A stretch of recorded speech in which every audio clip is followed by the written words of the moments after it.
All right, the Carolina Panthers hosting the San Francisco 49ers. They playing on a short week after playing the Monday Night Football game against their division rival, the LA Rams. They shut them out 28-0. So, unfortunately for the San Francisco 49ers, they're not 2-0. They're 1-1.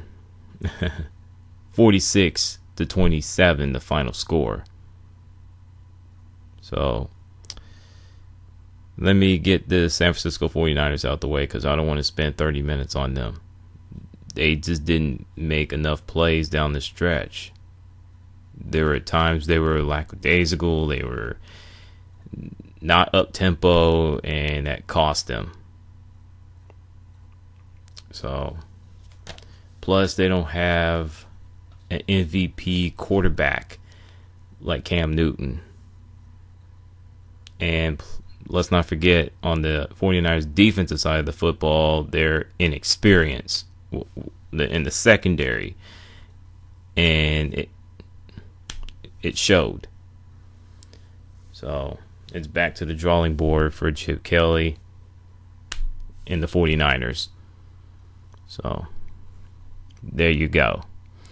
Now, as for the Carolina Panthers, oh yeah, I'm going to get the greatness and the stinkiness out the way. Number one, which is the greatness. They made more plays down the stretch. They scored some more points. They had some 3-and-outs.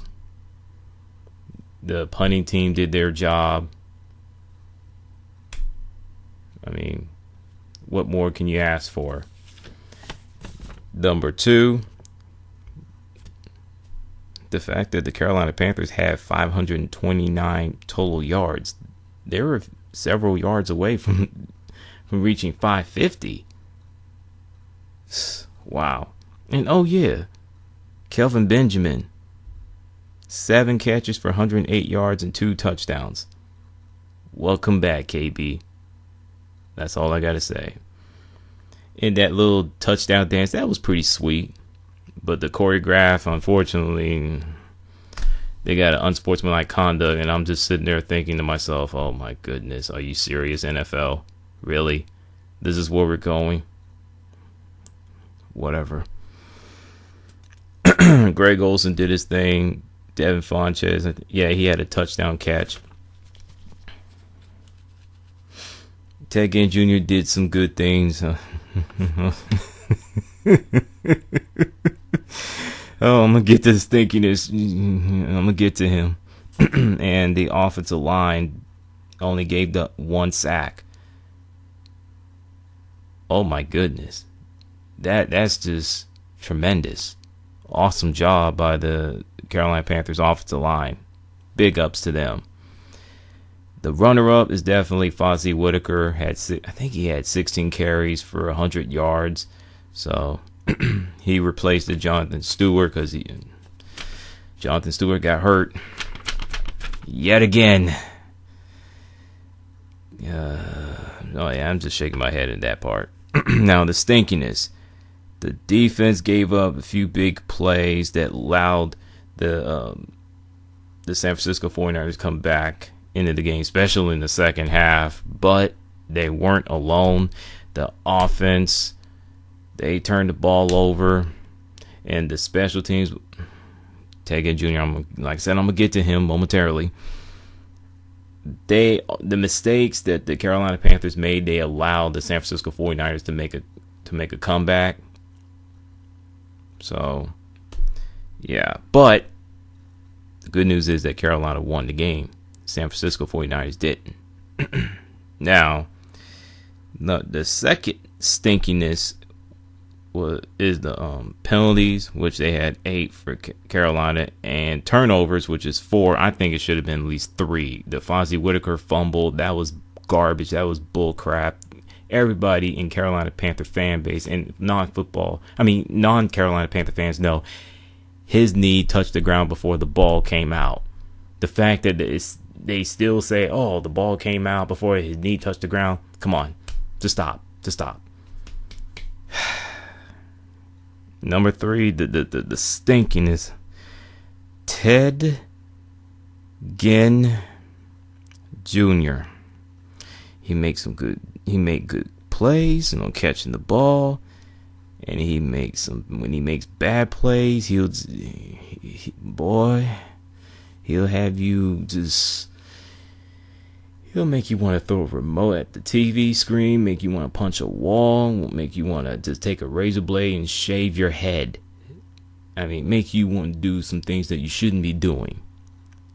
I mean, that foot, and he could have had a touchdown catch, but his left foot was out of bounds, and that, I don't know what he was thinking in that kickoff return where he could have just picked the ball up or at least let the ball go out of bounds, out of the end zone, whatever. But instead, he just lackadaisical, casually just picking the ball up, thinking it's okay.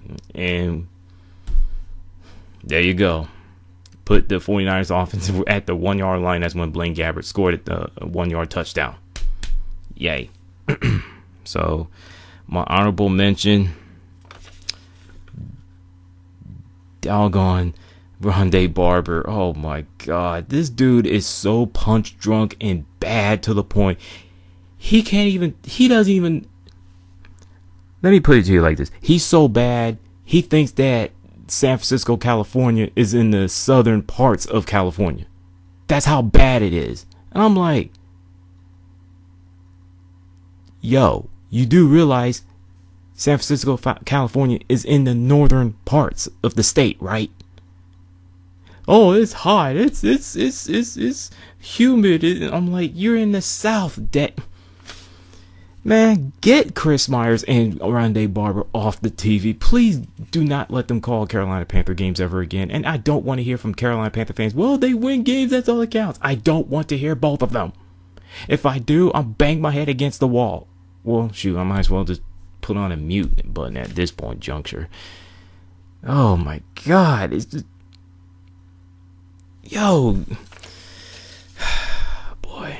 Anyways, let me move on from the preview game. Okay, the Carolina Panthers will be hosting the Minnesota Vikings next Sunday in Bank of America Stadium here in Charlotte, North Carolina. And the last time these two teams met was the 2014 season, and Minnesota Vikings just absolutely owned the Carolina Panthers. I think it was 31-13 if I'm not mistaken. The special teams play a big role. So, yeah.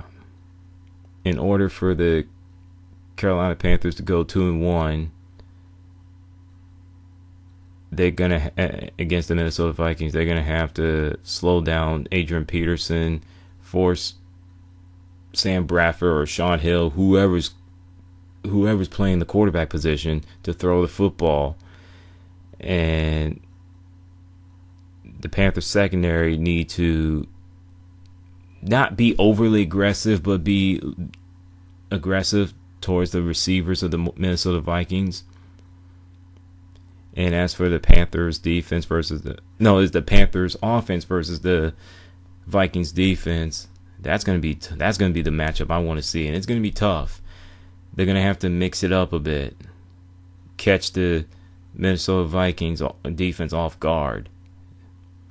If they can play a mistake-free football, and the receivers of Carolina Panthers can make plays, catching the football. Yes, I'm looking right at you, Ted Ginn Jr. And not get up to a big lead and just take their foot off the gas. And that's another thing I forgot to touch on today's game between the 49ers and Panthers. If they do those things, they'll get their second win of the year. If not, they'll be 1-2. Do I think Carolina will win this game against the Minnesota Vikings? Yes, but it will be a tight, close game. It will not be a blowout. I can promise you that. And with that, throwing y'all a salute. What do you think about today's game and next week's game? I will do a Various Thoughts video, but it'll be at the end of this month. There are some things I wanted to talk about. So with that, like I said, salute.